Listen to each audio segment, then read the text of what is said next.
Dia tahu Al-Quran ini obat, dia tahu Al-Quran ini penawar, tetapi bisa jadi di hatinya ada gerakan-gerakan, bisikan-bisikan yang menimbulkan keraguan-raguan, dan ini jangan sampai ada terbetik di dalam dirinya. Kemudian yang ke-9, hendaklah seorang peruqyah mempelajari problema permasalahan yang dia hadapi dengan benar. Dia kaji. Oleh karena itu dia harus mendiagnosa dahulu, tidak langsung meruqyah saja. Dan ini membutuhkan pengalaman setelah ilmu syar'i. Ilmu syar'i membaca kasus-kasus yang dihadapi oleh para ulama-ulama, kemudian juga pengalaman-pengalaman, ini akan membantu dia. Dia harus mengkaji dari berbagai sisi. Oleh karena itu dia harus bertanya kepada orang yang diruqyah. Kemudian juga dia harus juga berkonsultasi sebisanya kepada orang-orang medis. Bahkan kalau dia mampu untuk mengetahui sedikit banyak tentang penyakit-penyakit dan sebab-sebab secara medis, begitu juga ilmu kejiwaan, itu cukup bagus dan itu akan membantu dia. Namun pengalaman akan memberikan dia ilmu yang sangat banyak. Sebab bisa jadi puluhan orang tadi memang betul-betul medis. Ketika dulu kami pernah meruqyah seorang yang punya keluhan di telinganya. Dia mendengar azan itu sakit. Dan kalau dia menceritakan penyakitnya akan bertambah sakit lagi. Lalu diruqyah, dikasih minyak zaitun, dan alhamdulillah sembuh. Berapa bulan setelah itu dia datang lagi, minta ruqyah. Orang dia, wah, mungkin keyakinannya sudah berubah atau gimana kita tidak tahu ya. Tapi dia seolah-olah sudah bergantung kepada ruqyah saja. Datang dia, kenapa tangan saya ini kaku, kejang? Ya, kenapa kalau kejang? Entahlah, aneh gitu. Kadang-kadang bergetar sendiri dan kadang-kadang kejang, ini tidak biasanya, Ustaz. Jadi tolonglah diruqyah. Mungkin sebelumnya ada sesuatu, Bapak melakukan sesuatu atau apa. Enggak, cuma belum lama ini saya beberapa hari yang lalu saya memang operasi di bagian perut saya. Cobalah dulu tanggupkan. Cobalah dulu beberapa hari ini. Bisa jadi itu pengaruh biusnya. Pengaruh sistem bius yang ada pada tubuh Bapak sehingga berpengaruh dan bereaksi. Atau konsultasilah dengan dokter dahulu. Dia maksa juga tapi tidak, cobalah beberapa hari ini. Kalau memang tidak ada perkembangan, coba bawa ke sini. 2 hari setelah itu dia telepon, Ustaz, alhamdulillah sudah tidak ada lagi perasaan. Dan saya tanya ke dokter, rupanya memang saya tanya lagi dokter yang mengoperasi dia, itu memang pengaruh. Sebab waktu itu di bius umum dan cukup banyak. Nah, ini masih ada pengaruhnya. Kita perlu belajar dari pengalaman-pengalaman seperti itu. Memang kadang-kadang reaksinya aneh. Tapi mungkin memang ada penyakit-penyakit medis di situ atau sebab-sebab medis sehingga orang tersebut tidak perlu diruqyah dan dinasihati agar tidak bergantung kepada ruqyah tadi. Dan harus dikaji dari berbagai sisi, mulai dari sebabnya, sejarah sakit tersebut, kapan mulainya, kemudian hal-hal lain yang terkait dengan itu, bagaimana keluarganya ini dan apa saja usaha yang telah dia lakukan selama ini. Itu juga perlu kita ketahui. Apakah sudah maksimal atau belum? Kemudian yang berikutnya, dan ini sangat penting, mewaspadai tipu daya syaitan. Ini sudah tadi tapi kita ulang lagi, mewaspadai tipu daya syaitan. Karena banyaknya trik-trik syaitan untuk menipu khususnya seorang peruqyah. Kadang-kadang syaitan untuk menyesatkan, ketika diruqyah dia bereaksi. Kemudian tiba-tiba dia pura-pura sakit di sebelah sini, sakit sebelah sini, sakit sebelah sini, sakit ini, itu segala macam, sehingga menimbulkan fitnah dan mengganggu konsentrasi orang yang meruqyah tersebut. Apalagi kalau yang meruqyah perempuan, kadang perempuan sakit kepala, terus pindah ke tempat-tempat yang rawan. Kalau tidak berhati-hati peruqyah, memperturutkan saja permainan trik syaitan ini akan berbahaya. Harus cepat dia tanggap dan mengambil sebuah keputusan atau sikap yang tegak terhadap masalah ini. Kemudian yang berikutnya, sabar. Baik peruqyah maupun yang diruqyah harus sabar. Dan peruqyah memainkan peran penting dalam mengajarkan kesabaran ini kepada pasiennya. Apa yang dirukyah? Beberapa hari yang lalu datang orang minta rukyah kepada kami. Minta cepat-cepat aja. Ustaz, kalau bisa ini tolonglah cepat ya Ustaz ya. Rukyahnya jangan lama-lama. Ini kami mau pergi pulang lagi. Mungkin dikiranya merukyah ini sama dengan merubah periksa kasih resep. Mungkin sama seperti itu, akhirnya memang cepat-cepat. Udah sibuk beli aja obat ini dan segala macam, pergi ke sana beli obat ini. Dia mau cepat-cepat. Ya kita nasihati, Bu, rukyah tersebut tidak sama dengan pengobatan medis yang bisa ditargetkan, bisa ketahui begini penyakitnya begini. Ini kita masalahnya bergerak atau berbicara seputar masalah lain dan tidak bisa kita ketahui dengan pasti. Kadang waktu seorang manusia bisa berjam-jam, kadang bisa tidak selesai, tidak ada apa-apa. Kadang hanya sebentar. Ada orang yang berusia berkali-kali, sekali dua kali dan segala macam. Harus butuh kesabaran, dan kesabaran itulah yang akan membantu kita. Allah Subhanahu wa taala berfirman, "Ya ayyuhalladzina amanu ta'inu bis-sabri was-salah." Wahai orang-orang yang beriman, mintalah bantuan, pertolongan dan kesabaran dan salat. Dengan kesabaran, kesusahan menjadi mudah. Penyakit bisa menjadi sembuh insyaallah taala.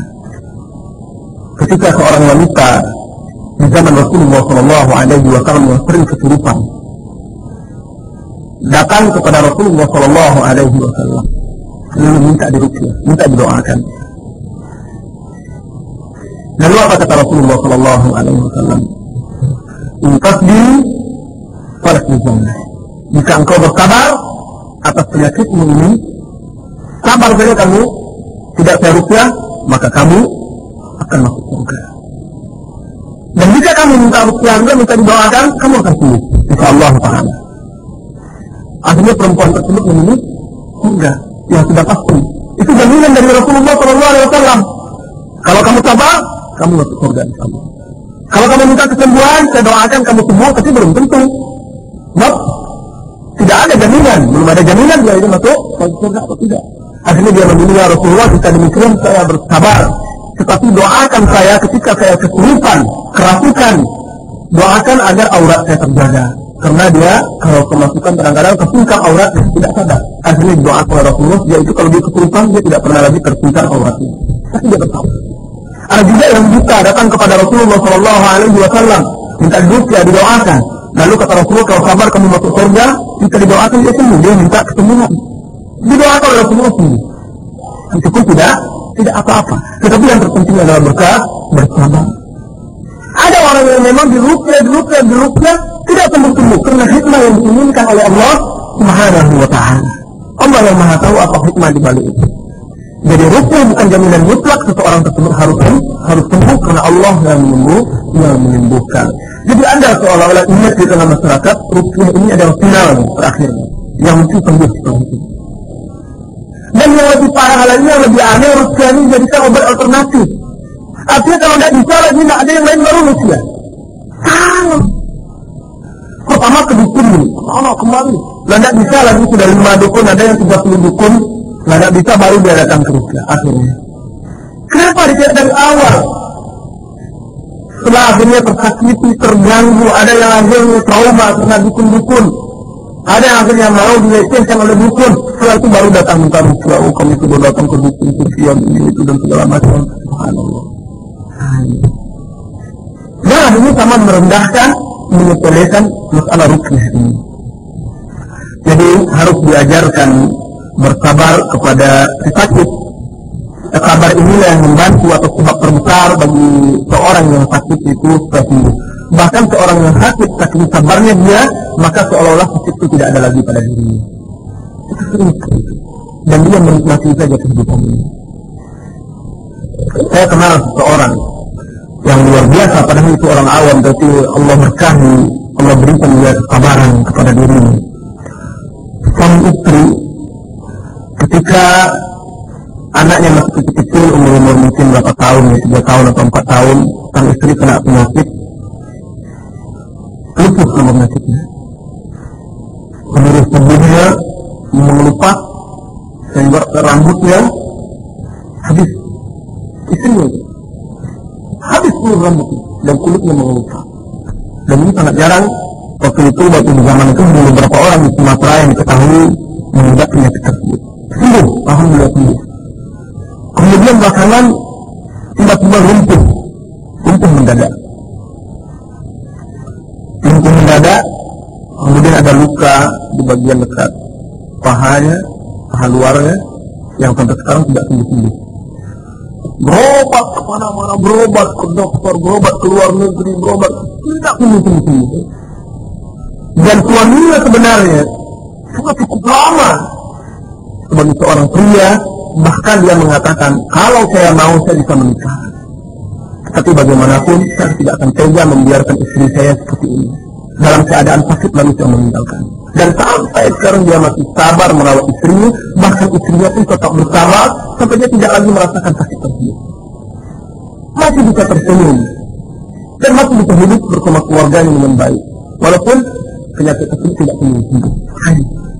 Ada orang yang tidak bersabar, hanya sakit sedikit saja, mengeluh seolah-olah itu sakit yang sangat parah. Sakit yang sangat parah. Jadi sabar harus ditanamkan kesabaran tadi, karena sabar tersebut juga akan memberikan pahala kepada orang tadi. Kemudian yang berikutnya, musyawarah. Seorang peruqyah tidak boleh segan-segan untuk bermusyawarah kepada orang-orang yang lebih berilmu atau orang-orang yang dia percayai, atau kepada orang-orang yang dianggap lebih berpengalaman daripada dia. Tidak boleh malu. Kasus-kasus yang dia hadapi, yang sulit atau yang tidak dia mengerti, silakan bertanya kepada kawan-kawannya atau orang lain yang lebih paham, sehingga dia tidak terjerumus dalam kekeliruan dan penyimpangan syar'i. Kemudian yang berikutnya, menjaga rahasia orang yang sakit. Menjaga rahasianya. Tidak boleh membeberkan, menceritakan aib-aibnya. Tidak boleh membuka aib-aib orang tersebut, kecuali untuk sebuah maslahah kepentingan umum, kepentingan syar'i, dan itu pun tanpa menyebutkan orangnya, tanpa menyebutkan siapa orangnya, sebagai pelajaran. Dan ini amanah yang harus dipegang oleh seorang peruqyah. Karena selama meruqyah mungkin dia akan bisa mengetahui aib-aib orang, baik secara sengaja ataupun tidak sengaja. Dia wajib menjaganya. Kemudian juga menjaga keselamatan pasien. Rasulullah SAW bersabda dalam hadis yang diriwayatkan oleh Abu Dawud, An-Nasa'i, kemudian Ibnu Majah, Al-Hakim, dan disahihkan oleh Syekh Al-Albani rahimahullahu taala dari sahabat Ibnu Umar, kata beliau, man tasabbaba wa lam ya'lam minhu tibbun fa huwa dhamin.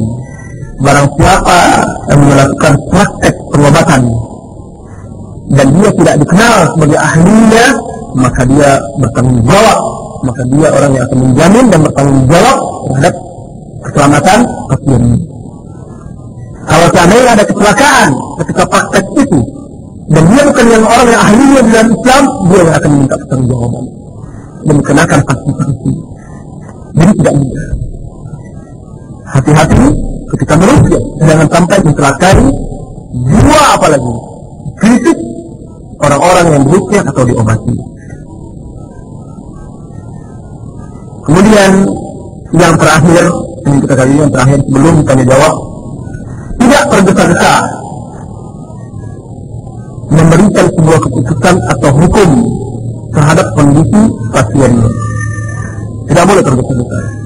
Langsung gegabah memutuskan, si fulan ini sakit jiwa, si fulan ini gangguan psikologis, si fulan kesurupan, si fulan kena sihir. Tidak boleh gegabah.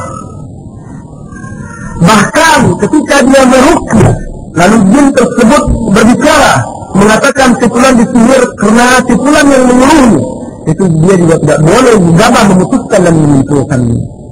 Karena itu bisa jadi tipu daya dan trik syaitan untuk memecah belah manusia. Seperti yang ketika ada yang datang minta ruqyah, lalu tanda-tanda, walaupun tidak pasti, tanda-tanda memang menunjukkan sang ibu ini kena sihir. Lalu sang ibu ini, Ustaz, kalau bisa tolonglah beri pelajaran kepada orang yang menyihir saya. Maksudnya Bu, iya kemarin saya berobat juga, ada ustaz juga, dia bilang kalau perlu sekali ini diberi pelajaran nih kepada yang menyihir ini, biar dia nggak main-main. Maksudnya dikirim gitu lagi. Hah? Jadi disuruh balas. Kita nasihatkan Bu, Allah Subhanahu wa ta'ala berfirman di dalam Al-Quran, idfa'u sayyi'ah billati hiya ahsan fa idza alladhi kana bainahu wa bainaka adawatun, tolaklah, balaslah keburukan-keburukannya itu dengan kebaikan, sehingga orang-orang yang ada permusuhan yakunu alladhi bainaka wa bainaha aduwwatun, orang-orang yang ada permusuhan denganmu tadi menjadi sahabat, menjadi teman dan segan dengan. Jadi untuk melawan permusuhan, ingin hati dan benci seorang bukan dengan kebencian yang semisal, tetapi adalah dengan kebaikan. Dengan kebaikan. Tidak ada dendam kesumat. Dan ustaz tadi yang memutuskan dan meyakini yang pasti itu adalah perbuatan sifulan dan perlu diberi pelajaran, ini pelaku diri dalam membuat sebuah keputusan. Dari mana dia bisa memutuskan dengan pasti bahwa sifulan yang menyihirnya? Walaupun ada tanda-tanda, sebab-sebab, bisa jadi itu adalah tipu daya jin dan syaitan tadi untuk menjerumuskan kerugian dan orang yang berusaha. Itu satu. Kemudian kedua, seorang perusaha bukanlah dukun yang bisa main film-film begitu saja. Tidak. Tugas dia adalah mengobati, berdakwah dan menasihati, bukan menghukum. Bukan menghukumi atau menghakimi. Oleh karena itu harus waspada, berhati-hati dalam menyimpulkan kondisi si pasien tersebut. Apakah layak memang diruqyah atau setelah diruqyah perlu diulang lagi, atau bagaimana terapi selanjutnya? Ataukah dia ini orang yang terkena sakit jiwa, kena gangguan, orang-orang yang gila atau bagaimana? Ini harus berhati-hati dalam dia menyimpulkan. Hadirin jamaah kaum muslimin yang semoga senantiasa dirahmati oleh Allah Subhanahu wa ta'ala. Terakhir, saya ingatkan kembali, ruqyah syar'iyyah adalah ibadah dan sunnah yang diajarkan oleh Rasulullah sallallahu alaihi wasallam. Dianjurkan. Namun demikian Rasulullah sallallahu alaihi wasallam juga mengingatkan bahwasanya orang yang secara langsung datang minta diruqyah, dirinya minta diruqyah, kehilangan jaminan masuk surga tanpa dihisab. Ini disebutkan dalam hadis-hadis Rasulullah seperti diriwayatkan oleh Imam Ahmad dan lain-lainnya. Orang yang datang langsung minta diruqyah kepada seseorang, tolong saya diruqyah, penyakit saya begini-begini, orang tersebut kehilangan jaminan dari Rasulullah SAW. Jaminan masuk surga tanpa dihisab. Kenapa? Karena orang yang datang ke sana kemari minta diruqyah, sesungguhnya tawakal kepada Allah telah berkurang. Dan umumnya memang demikian. Orang-orang yang datang minta ruqyah menunjukkan dia tidak berusaha untuk meruqyah dirinya sendiri. Kenapa dia tidak berdoa kepada Allah? Karena Allah mengatakan ud'uuni astajib lakum. Berdoalah engkau kepadaku, niscaya aku akan kabulkan. Dan juga Allah Subhanahu wa ta'ala berfirman, wa idza sa'alaka ibadi anni fa inni qarib ujibu da'watad da'i idza da'ani falyastajibu li wal yu'minu bi la'allahum yahtadun. Jika mereka bertanya kepada Muhammad tentangku, maka katakanlah aku sesungguhnya dekat. Ujibu da'watad da'i, aku akan mengabulkan doa orang-orang yang meminta kepadaku idza da'ani. Ini kenapa kita tidak meminta, mengandalkan orang lain, bergantung kepada mereka. Jadi salah satu ciri atau karakter orang yang masuk surga tanpa dihisab, kata Rasulullah dalam hadis tersebut menyebutkan ada 70.000. Dalam hadis yang sahih tadi diriwayatkan oleh Imam Ahmad dan lain-lainnya, ada 70.000 umat ini yang masuk surga tanpa dihisab. Setiap 1.000 dari 70.000 tadi nanti membawa lagi 70.000 lagi. Di antaranya mereka la yatatayyarun, mereka tidak bertatayyur. Tatayyur itu menganggap sial, meyakini sial terhadap perkara-perkara tertentu, atau meyakini kalau begini terjadi ini. Ada burung begini, kalau berkicau burung dekat rumah, burung ini akan terjadi ini. Atau angka-angka sekian, angka sial, angka ini itu dan segala macam. Atau kalau menikah tidak boleh hari ini, tidak boleh begini, begitu dan segala macam. Ini ya tatayyur atau ya tasya'am. Khurafat ke tempat diucap tadi yang 70.000, kemudian 1.000 membawa 70.000 lagi, dan begitu seterusnya. Mereka tidak tatayur. Kemudian kata Nabi, la yastarqun, dan mereka tidak minta diruqyah. Oleh karena itu, wahai kaum muslimin dan muslimat, berpikirlah, pertimbangkanlah masa-masa sebelum datang untuk minta diruqyah. Introspeksilah diri, perbaiki diri, apakah saya memang sudah pantas diruqyah atau belum. Kemudian kalau memang iya juga, ruqyahlah diri kita sendiri dahulu. Karena Rasulullah mengajarkan kita untuk meruqyah diri sendiri dahulu. Rasulullah meruqyah dirinya. Oleh karena itu, obati diri kita dengan diri kita. Rasulullah mengajarkan doa-doa dan zikir-zikir yang bisa kita baca untuk meruqyah. Rasulullah kalau sakit, dipegangnya sesuatu yang sakit itu bagian yang sakit dengan tangan kanannya. Kemudian beliau membaca Bismillah, Bismillah, Bismillah, Allahumma inna a'udzubika wa qudratika mimma ajidu wa uhadid. Itu di antara zikir yang diajarkan oleh Rasulullah SAW sambil memegang yang sakit dengan nama Allah. Ya Allah, aku berlindung denganmu dan dengan kekuasaanmu dari apa yang aku dapatkan, aku rasakan, dan apa yang aku sakiti. Diulang 7 kali. Kemudian yang lain-lainnya. Allahumma rabban nas azhibil ba'sa wasfi anta syafi la shifaa'a illa shifaa'uk shifaa'un la yughadiru saqama. Atau baca Al-Fatihah, tiupkan ke seluruh badan.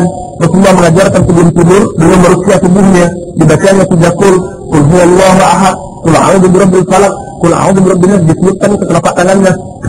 Kemudian diucapkannya ke seluruh badannya, diulangnya 3 kali. Meruqyah diri sendiri. Ini. Kemudian tobat kepada Allah, istighfar kepada Allah, jalankan ketaatan dan jangan maksiat. Kalau memang tidak bisa juga, ternyata memang kita dapat gangguan dan berat sekali, bermusyawarahlah dengan seseorang yang bisa membantu kita. Mungkin dia yang akan mencarikan nanti seseorang yang akan meruqyah kita. Tapi jangan langsung meminta ruqyah. Nah, ini yang kurang dipahami oleh masyarakat. Sehingga sebagian dari kita sedikit-sedikit datang minta ruqyah dan diadakan ruqyah masal supaya mana tahu begini, begitu dan segala macam. Sehingga masyarakat semakin cemas, sehingga masyarakat semakin khawatir. Dan juga terakhir, baca buku-buku yang benar seputar masalah ruqyah. Seputar masalah ruqyah, mengupas masalah ini dengan benar. Banyak buku yang mengupas masalah ruqyah, tetapi tidak sedikit juga yang di dalamnya ada penyimpangan-penyimpangan, kekeliruan-kekeliruan. Oleh karena itu, baca dengan benar. Kemudian hindari sering-sering, bahkan hindari melihat acara-acara televisi yang seperti masalah ruqyah, masalah ini, itu dan segala macam, khususnya anak-anak kita. Karena itu akan mempengaruhi psikologis dia. Setiap ada keanehan, kejanggalan sesuatu orang minta ruqyah. Padahal belum tentu itu dulu bisa jadi kekasehan, bisa jadi kelelahan, bisa jadi ini, itu dan segala macam. Oleh karena itu, bantu masyarakat kita agar terbebas dari waham, waswas, khayalan, khurafat, misi dan halusinasi. Dan alhamdulillah kita berdoa semoga masyarakat tetap berpegang teguh dengan Al-Quran dan Sunnah, kembali kepadanya, berobat dengan Al-Quran dan Sunnah dengan memulai mengobati akidahnya, mengobati pemahamannya sebelum mengobati penyakitnya. Begitu juga para peruqyah, hendaklah dia memahami akidah yang benar, memahami diri, belajar, duduk di majelis ilmu. Sebab bagaimana kita mengharapkan kesembuhan dari orang yang akidahnya sendiri kesurupan, dirasuki oleh syaitan. Nah, terakhir, demikianlah, mudah-mudahan bermanfaat. Waktu yang tersisa kita gunakan untuk tanya jawab. Jika ada pertanyaan-pertanyaan dari jamaah, silahkan. Wassalamualaikum warahmatullahi wabarakatuh. Walhamdulillahirabbil alamin.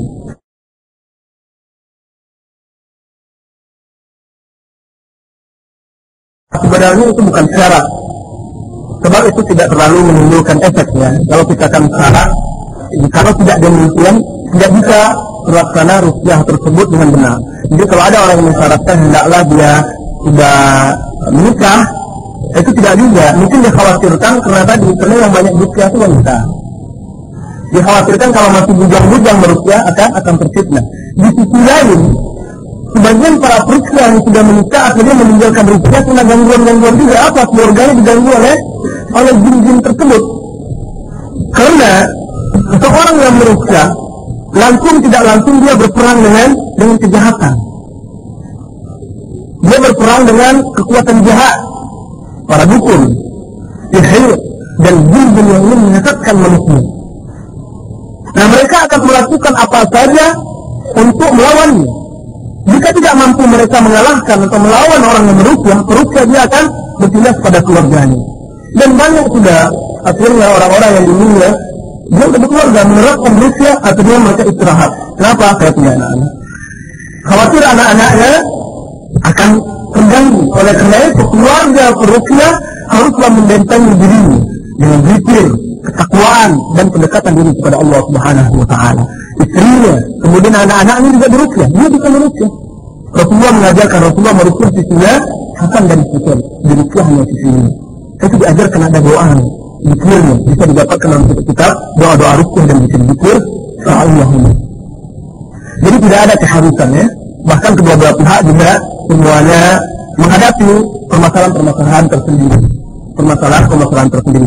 Tetapi bagaimanapun yang diperlukan sebenarnya bukan itu, tapi ketakwaan ruqyah itu sebenarnya baik dia lajang ataupun tidak lajang.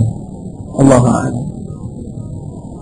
Memang sebagian dari sebab gangguan jin dan manusia diantaranya karena jin tersebut menyukai manusia.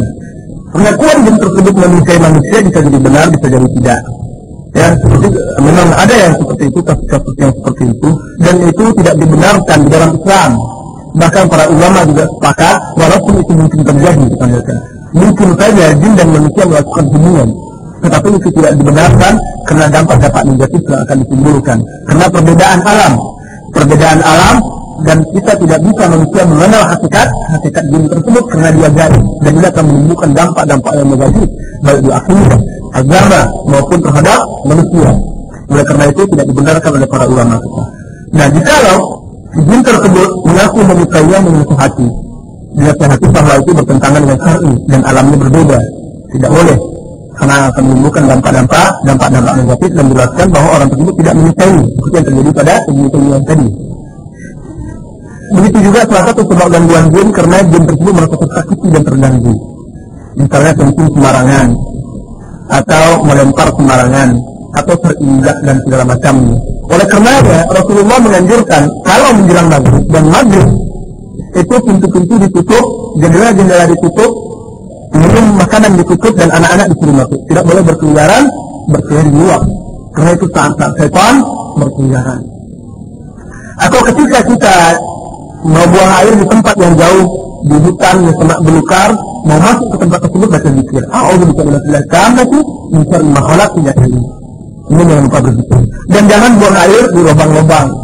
Jangan buang air sembarangan lah yang jelas. Ada tempatnya.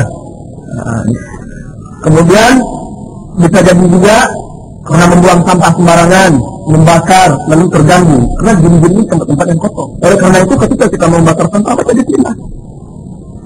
Membuang sampah juga pada tempatnya, hati-hati. Nah, ini mungkin terjadi, dan dengan membentengi diri kita dengan zikir, insyaallah ta'ala itu akan bisa melindungi kita. Kalau seandainya pengobatannya tersebut untuk pengobatan fisiknya, penyakitnya, bukan untuk mengusir jinnya, ya, bukan mengusir jinnya, itu silahkan. Tetapi kalau untuk mengusir jinnya, maka para ulama membatasi sesuatu yang ada keterangan syar'i. Ya, yang ada keterangan syar'i, seperti daun bidara. Daun bidara di diri kita juga ada. Nah, daun bidara, kalau secara medis pun atau secara logika pun kita tidak akan tahu apa hubungannya dengan jin, sehingga sihir bisa terlepas dengan daun bidara. Tetapi karena ada keterangan dari Rasulullah Sallallahu Alaihi Wasallam, Rasulullah menganjurkan pengobatan dengan daun bidara tadi, makanya para ulama menyatakan boleh memakai daun bidara dengan batasan-batasannya. Atau seperti sinamaki. Sinamaki itu juga dianjurkan di dalam hadis Rasulullah karena manusia membuang sihir yang ada di perut. Kenapa? Ternyata karena sinamaki ini tidak berbahaya sama sekali bagi perut. Walaupun keluar botol semuanya didorongnya keluar bersih perut tersebut, tapi tidak mengikut dan tidak merusak jaringan-jaringan yang ada di perut tersebut. Ini sudah dibuktikan juga secara medis. Kemudian seperti Allah berhenti, sistem hindi, semacam getah atau semacam kayu yang ada di sana dicampur dengan minyak zaitun, kemudian diteteskan ke hidung, juga untuk pengobatan mengusir jin, sihir, setelah diruqyah tentunya dibacakan ruqyah. Nah, yang seperti ini para ulama membatasi kalau tujuan untuk mengusir, membantu mengeluarkan jin tadi, atau menghilangkan sihir, maka itu tetap dalam batasan-batasan yang dimaksudkan oleh syar'i. Tapi kalau yang dimaksud tumbuhan-tumbuhan tersebut untuk membantu fisiknya penyakit-penyakit lain yang bukan penyakit tadi, itu insyaAllah masalahnya lebih luas, dan itu hukum asalnya adalah mubah, adalah boleh. Allahu a'lam. Ada pun kisah itu kita juga belum dapatkan secara khusus ya. Memang ada sahabat itu yang alim, yang punya kekuatan mata. Yang terakhir yang kita yang didapatkan yaitu ketika kalau tidak salah Fathu Makkah. Ya, ketika Fathu Makkah, tatkala Amir bin Uqbah namanya, sahabat yang punya ain tadi, melihat salah seorang sahabat mandi, dan sahabat tersebut tampan, kulitnya bagus, lalu dia kagum, alangkah bagusnya orang ini. Ketika langsung menggelepar sahabat tadi yang sedang mandi, sakit. Dibawa kepada Rasulullah SAW, Rasulullah marah. Siapa yang telah melakukannya? Disebut Sufyan, dipanggil Sufyan, disuruh berwudu, mencuci mukanya, tangannya dan seterusnya, lalu dimandikan kepada orang yang sakit tadi, kena air, dan seketika sembuh. Namun tidak ada diceritakan Allah alam apakah dia Amir ini yang apabila melihat onta kena airnya dan dia tidak berzikir langsung mati atau jatuh, lalu diajarkan oleh Rasulullah zikir dibacakan kepada dia dan dia mati setelah itu, saya tidak tahu. Ya, tetapi Rasulullah memang mengajarkan kepada Amir ini supaya kalau dia melihat sesuatu mengucapkan Subhanallah atau Masya Allah, itu saja. Allahu a'lam. Allahu a'lam. Nah, ciri-cirinya saya tidak tahu juga. Ciri-ciri orang yang ain ini. Biasanya orang ain ini bisa diketahui ketika dia sudah menimpa. Nah, kalau kita tahu, maka orang itu berarti punya kekuatan ain yang kadang dia tidak sadari. Dia tidak sadari, oleh karena itulah, karena tidak disadari itulah, setiap kita ketika melihat sesuatu yang kita kagumi, diharuskan kita untuk berzikir, mengucapkan Subhanallah, Masya Allah. Bisa jadi diri kita adalah orang yang punya ain, kekuatan mata tadi, sehingga akan menyakiti saudara kita sesama muslim. Tapi cirinya secara khusus kita tidak tahu. Allah a'lam. Bolehkah kita membacakan ayat Allah untuk mengobati anak kita yang penakut bersanakan? Silakan bacakan ayat-ayat kepada anak kita, tidak apa-apa. Dan bacakan dengan zikir yang diajarkan oleh Rasulullah, yang dibacakan pula oleh Rasulullah kepada cucunya, ya, kepada cucunya diajarkan oleh Rasulullah SAW. U'aiduka bikalimatillah kammah min kulli ainin lamah wa nafsin hamah, dan seterusnya. 3 kali disebutkan kepada anak kita yang kecil tadi. Kemudian masalah takut yang berlebihan pada anak ini banyak faktor. Ini yang harus kita kaji. Apa yang menyebabkan anak tersebut menjadi penakut? Anak-anak sekarang menjadi penakut umumnya karena kebiasaan menonton film-film horor. Itu satu. Kemudian karena didikan orang tua ketika kecil atau keluarganya yang suka menakut-nakuti, sedikit wow. Anaknya tidak mau makan, ditakut-takuti, tidak mau tidur, ditakut-takuti, dibuat suara-suara aneh ini dan segala macam. Memang anaknya tidur, memang anaknya mau makan, tetapi akhirnya penakut, cuma ketakutan. Pertama kepada dia pikiran yang aneh-aneh, akhirnya takut. WC pun tidak berani, ini tidak berani, itu tidak berani, dan ini sebenarnya bisa diobati. Ya, ini pola pendidikan. Oleh karena itu, kepada yang bertanya, ibu yang bertanya, jangan ajarkan anaknya jadi penakut. Ya, bahkan ajarkan anaknya untuk berani. Tanamkan kepada anak kita tersebut bahwasanya hanya Allah yang harus ditakuti. Tanamkan kepada dia tidak ada kekuatan dan kekuasaan yang lebih daripada Allah Subhanahu wa taala. Allah itu Maha Perkasa. Allah Maha Kuasa. Allah yang akan melindungi kita sehingga tidak lagi tumbuh rasa takut pada dirinya. Silahkan kita sampaikan, tetapi kita berikan juga pemahaman untuk mengimbangi ini sehingga tidak timbul rasa takut dia kepada setan. Akhirnya kita masuk di luar itu banyak setan berkeliaran. Nah, kita masuk untuk menjaga diri kita. Jelaskan baca ini. Ketika dia masuk baca zikir, ajarkan. Inilah senjata kita untuk melawannya. Ikut dia baca sama-sama. Nah, dengan ini setan itu tidak bisa berbuat apa-apa. Kalau dia anak kecil, mungkin cara kita lagi, ini setan ini lebih jahat dari pedang, dari bom, dari tenteng. Baca zikir ini, setan bisa hancur.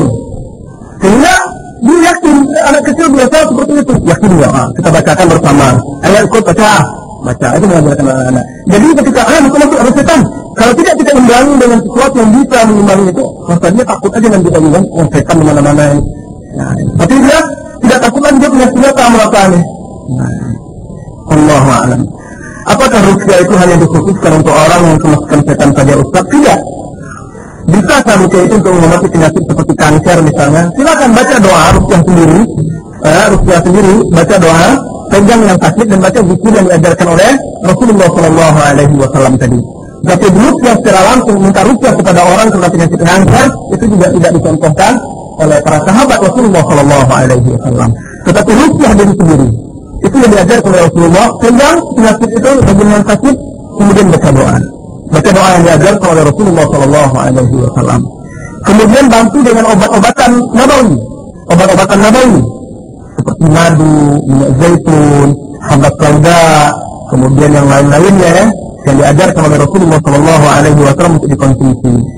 Dan juga jangan lupa berobat secara medis.